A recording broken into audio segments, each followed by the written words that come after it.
O lixo, a água, as pessoas, a comida, os cachorros, o pobre, o rico, a forma como vivemos. Na ocupação chamada São Paulo, tem sempre uma pergunta que não quer calar. Vivo na cidade! O ar é negativo! A da prisão morrendo! Começa a me cercar!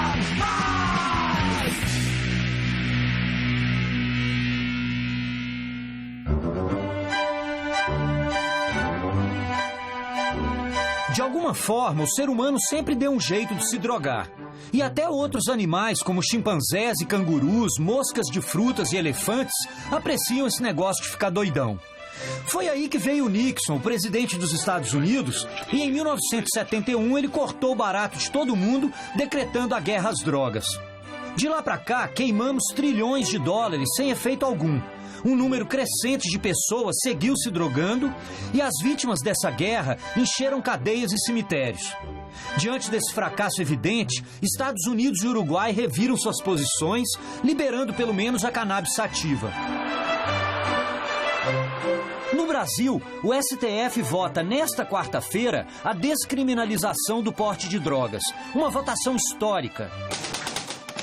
Agora, a grande pergunta é: a maconha deveria ser liberada? Para chegar a uma resposta, eu precisava clarear minha mente.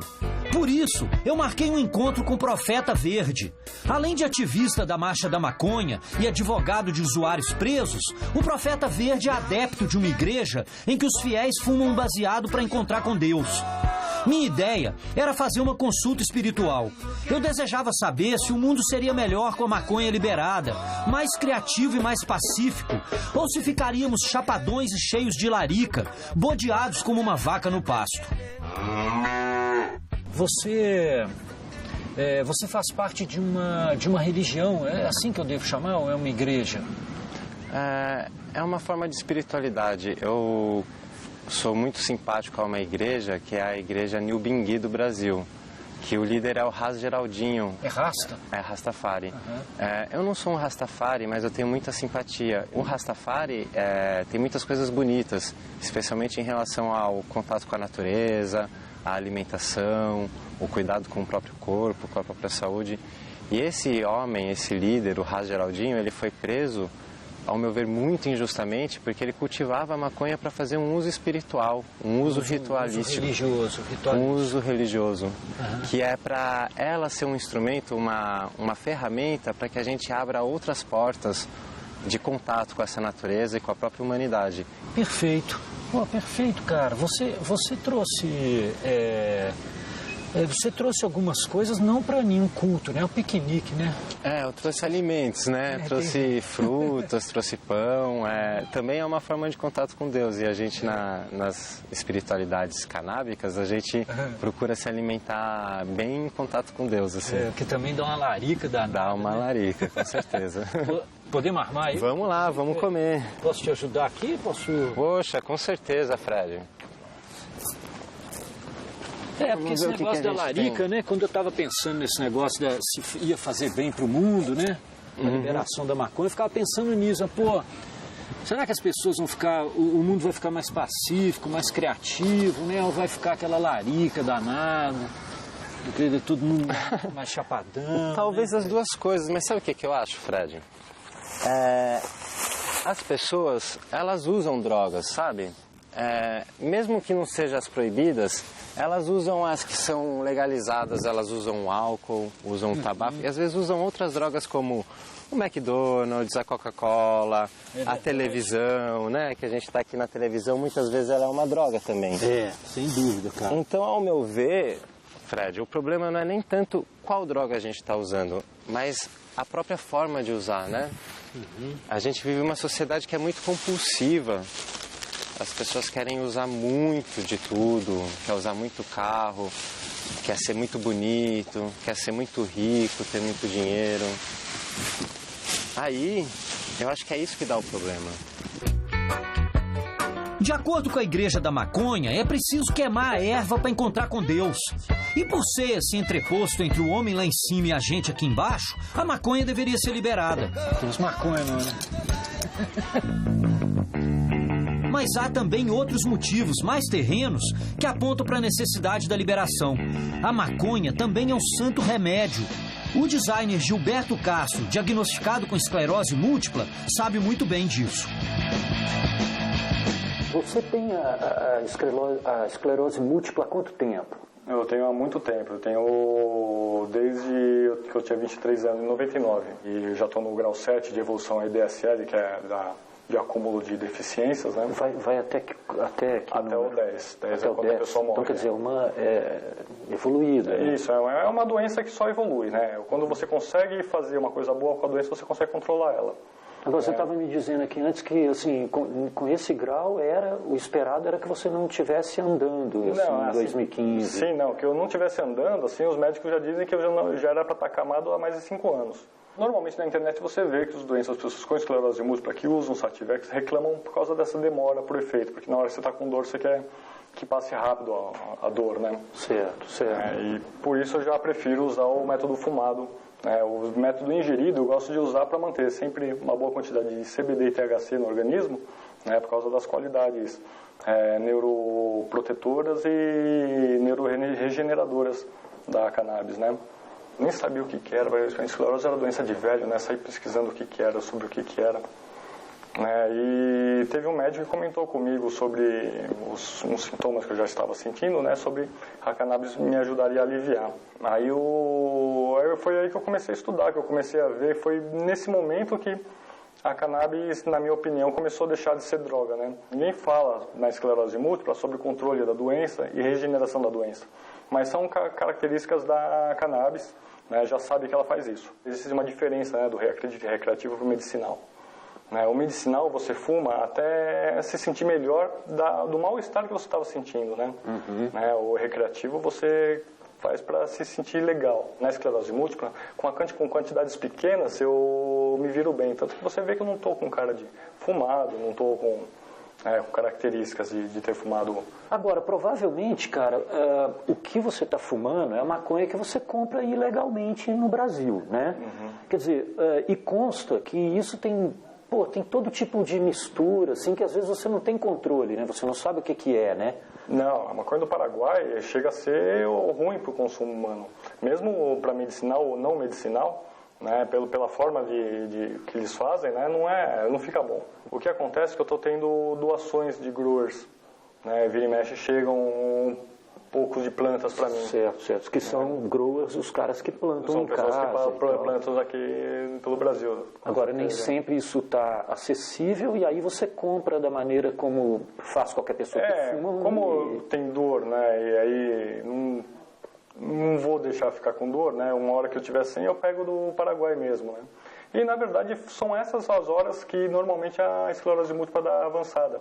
A hora que eu tomo um remédio ruim. E eu não quero Sativex, eu não quero remédios de empresas grandes vindo de fora. É uma planta, eu quero poder plantar, né? Você tem esperança de ver essa história mudar, cara? Você acha que você vai pegar isso aí, assim? Devagar deve se desarmar e uma hora vai liberar isso daí. Tomara que seja rápido. Eu espero, né? Senão logo vou ter que estar fazendo campanha pela eutanásia, né? Porque a esclerose múltipla ela vai me deixar na cama, né, praticamente sem conseguir engolir, né, como vegetal também. Aí eu vou preferir morrer, né, não vou querer mais. Apesar da maconha poupar o Gilberto e tantos outros pacientes de mais dor, ela também pode provocar sofrimento naqueles cabeção que acabam viciados na erva. Para combater a dependência, há médicos que militam na contraofensiva. Doutor Guerra? Fred? Sou eu. Prazer. Olha, muito prazer. Tudo bom? Não conhecê-lo, hein?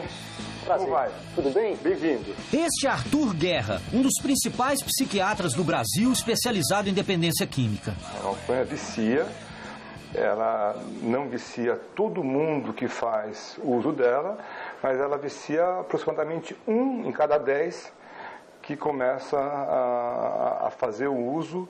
E quanto mais cedo fizer esse uso, mais cedo vai ter esse quadro que nós damos o nome de dependência. Você nunca fumou, né? Você? Fumei o quê? Maconha. Já fumei maconha. Já fumou? Mas você fumou para o seu estudo, para experimentar e falar, bom, eu tenho que saber o que eu estou falando, por isso? Eu fumei porque eu era jovem, eu queria experimentar, eu tenho uma sede de conhecer coisas novas, eu queria experimentar. E como é que você sentiu isso? Primeiro, eu detesto o cigarro. Queima aqui, para mim, a sensação é péssima, jogar fumaça é ruim. Em segundo lugar, eu vi que a sensação boa que dá não é melhor do que a sensação que a gente podia ter naquela época com outras coisas. Especialmente, para mim, né? Namorar, transar e fazer esportes. Por exemplo, Fred, estamos aqui numa conversa, você e eu. Eu poderia ter fumado um baseado antes? Você? Por que não? Talvez. Seria normal? O que eu quero dizer, Fred, dentro de uma situação, digamos, de lazer, onde não está envolvendo o trabalho, não está envolvendo um aspecto técnico mais refinado, talvez seja possível até imaginar o uso tranquilo. Mas o que para você, como estudioso, o que provoca que é negativo no comportamento da pessoa? Depende. Quanto mais cedo começa a usar, mais alteração vai ter. Por exemplo, né, eu atendo meninos aqui, meninas de 13 anos. Então, caramba, 13 anos? Muitas vezes porque os pais fumam.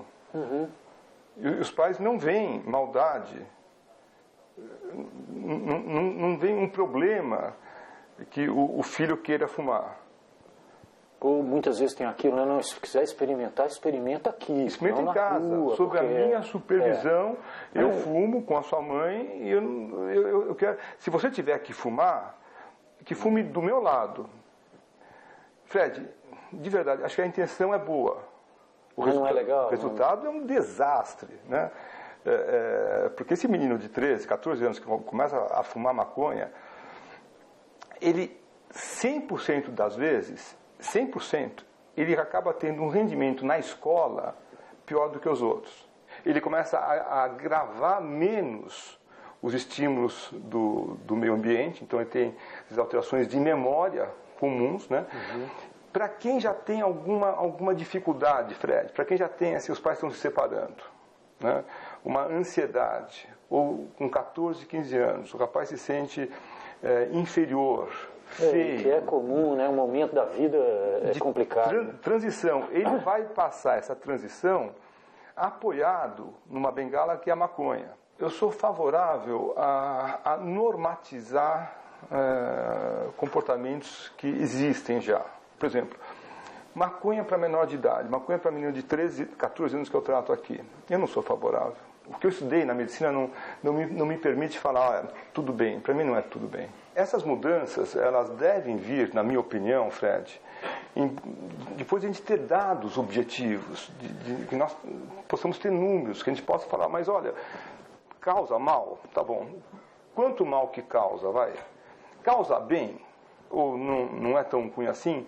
Quanto que não é ruim assim? Que tem propriedades médicas, isso ninguém discute, né? Talvez se nós tivéssemos menos paixão para defender um lado ou outro, nós pudéssemos ter a sociedade como um todo posições mais definidas em relação a isso, né? No próximo bloco, por que as pessoas se arriscam a se tornar dependentes? Qual o barato de se queimar a erva, segundo um usuário que planta sua própria maconha? Vivo na cidade!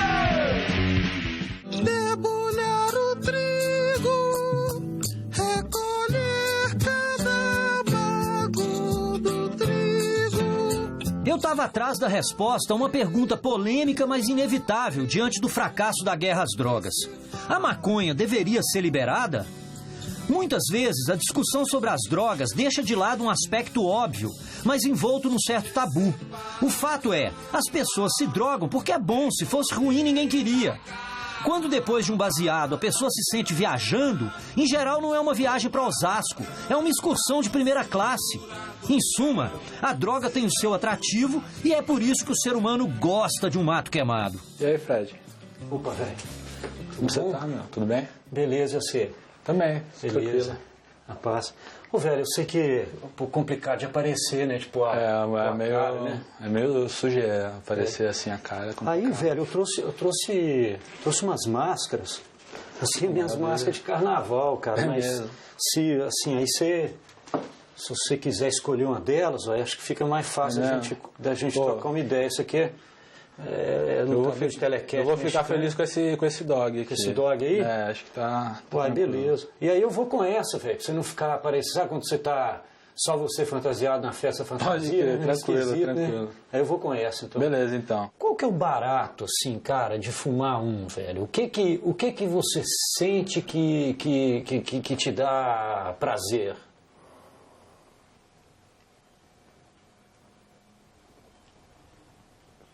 Calma aí, você pode perguntar de novo? Você tá... ainda... Não, sim, pode falar. É porque eu não esperava essa pergunta logo. É um negócio muito profundo, assim. Posso falar que é porque eu fico relaxado, de certa forma eu entro em contato comigo mesmo, é um momento que paro para refletir também, fumar um baseado. A sensação corporal também é muito boa. Você resolve problemas da sua vida? Tipo assim, não, ter um insight, falar, pô, não é assim, isso, aquilo. Assim, nesse sentido, eu não digo que eu resolvo um problema na minha vida fumando maconha. Mas que com certeza, se eu tiver uma aflição, se eu estiver enfrentando uma dificuldade e eu precisar refletir, pô, na hora que eu paro pra fumar é onde eu paro pra pensar na vida. Você fica mais criativo, velho? Isso até fico, uma verdade? Até fico, isso é uma verdade, sim. Ideias surgem, realmente.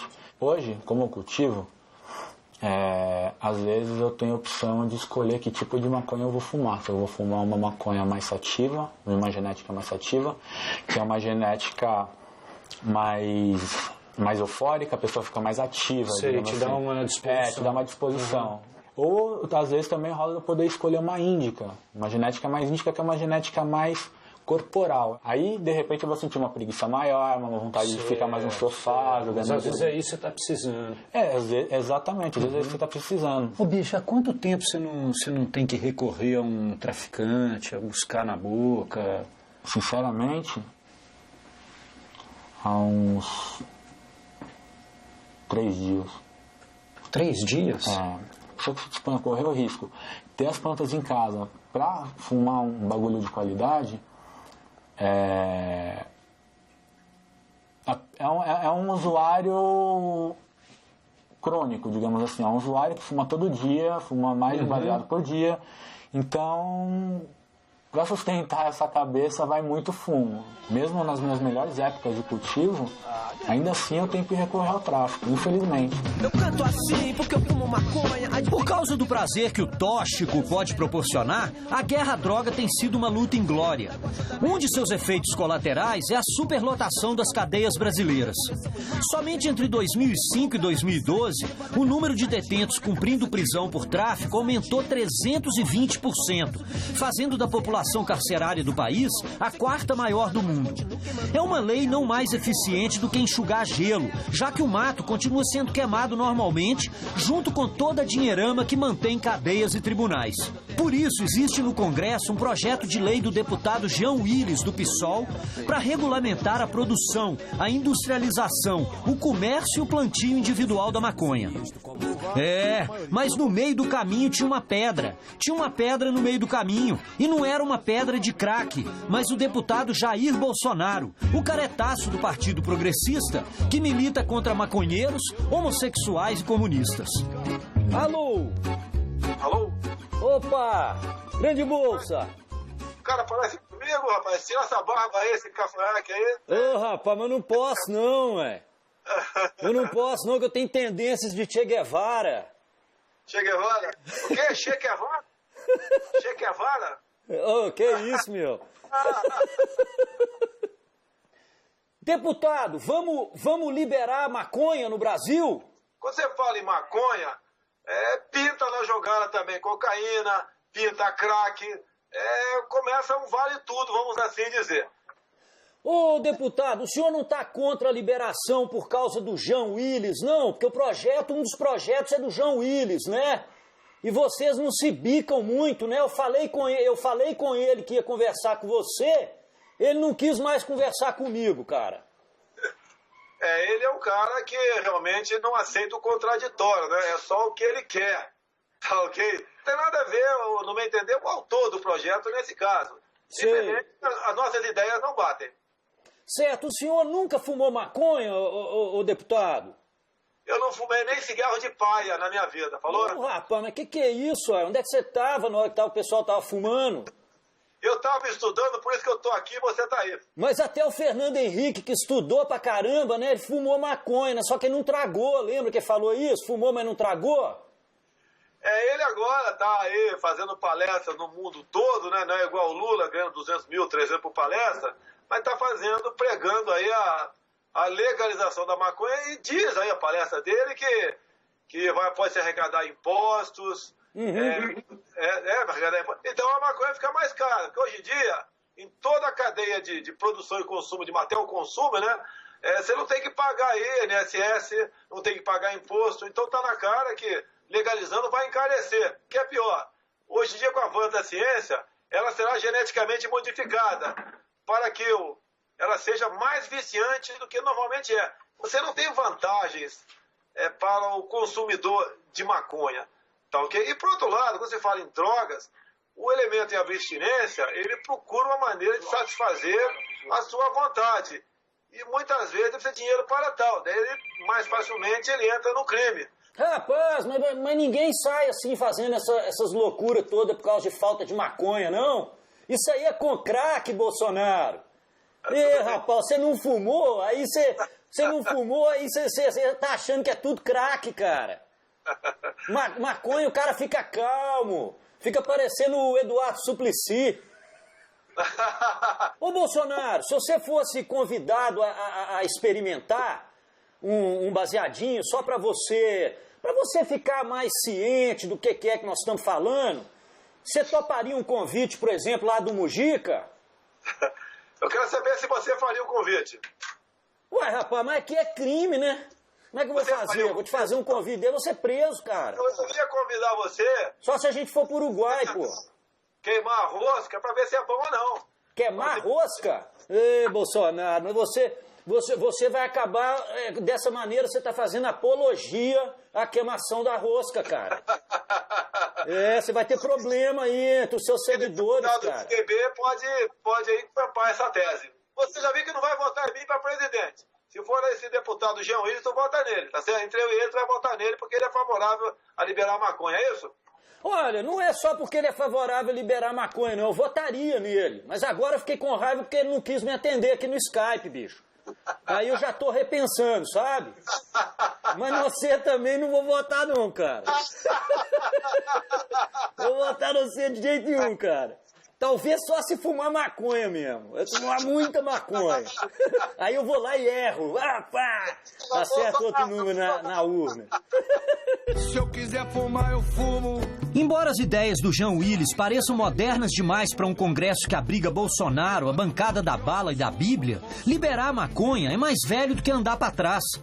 Sim, porque em tempos idos ela já foi liberada e não havia diferença entre consumir uma rúcula ou uma cannabis sativa. Para conhecer a história da maconha e formar minha opinião final sobre a liberação da erva, voltei à velha Editora Abril, onde eu tinha começado minha carreira entrevistando gatas e coelhinhas para a revista Playboy, além de consultar sexólogos para resolver dúvidas de leitores a respeito do tamanho do seu pinto. Tudo bem? Prazer. Este é Dennis Burgerman, diretor de redação da revista Super Interessante e autor do livro Fim da Guerra. Dennis é membro da rede Pense Livre, por uma política de drogas que funcione. Sativa quer dizer cultivada. É uma planta que foi uma criação humana. A planta que os primeiros homens encontraram lá na Ásia Central provavelmente era muito diferente daquela que existe hoje. Todas as grandes civilizações antigas usavam maconha, estava na farmacopeia dos antigos chineses, dos antigos indianos, dos antigos egípcios. tem um monte de uso medicinal, industrial, religioso. É difícil você encontrar na história da humanidade comunidades que não tiveram algum tipo de uso da planta da maconha. Então acho que é mais correto talvez compará-la com vinho. Não é simplesmente um psicoativo, é uma combinação de um monte de substância que tem efeitos complexos, que pode ser nociva, mas pode ser benéfica também. A cocaína ela tem a lógica da indústria farmacêutica. Ela surgiu, tanto que cocaína não é à toa que ela soa parecido com aspirina. As duas são marcas registradas pela Bayer. Eu não acho que tem que liberar a maconha, porque eu acho que liberado é como é hoje. Hoje tem um mercado completamente desregulamentado, são os bandidos que ditam as regras desse mercado. Completamente liberado. Né? Acaba não tendo regra nenhuma. Existe mercado, vai continuar existindo, sempre existiu, vai existir para sempre. O que a gente precisa é regulamentar, é criar regra de convívio. Eu acho que os países mais corajosos estão fazendo isso. O que o Uruguai está fazendo não é tornar a maconha mais acessível. Num certo sentido, eles estão tornando a maconha mais restritiva. A Califórnia, hoje em dia, para um menor de idade comprar maconha, vai ficando mais difícil se as regras são bem desenhadas, se as regras são bem feitas. Hoje em dia, no Brasil, se você está numa escola de ensino fundamental, provavelmente tem alguém vendendo maconha na porta, se não dentro. Esse é o tipo da coisa que num sistema regulamentado não vai poder acontecer.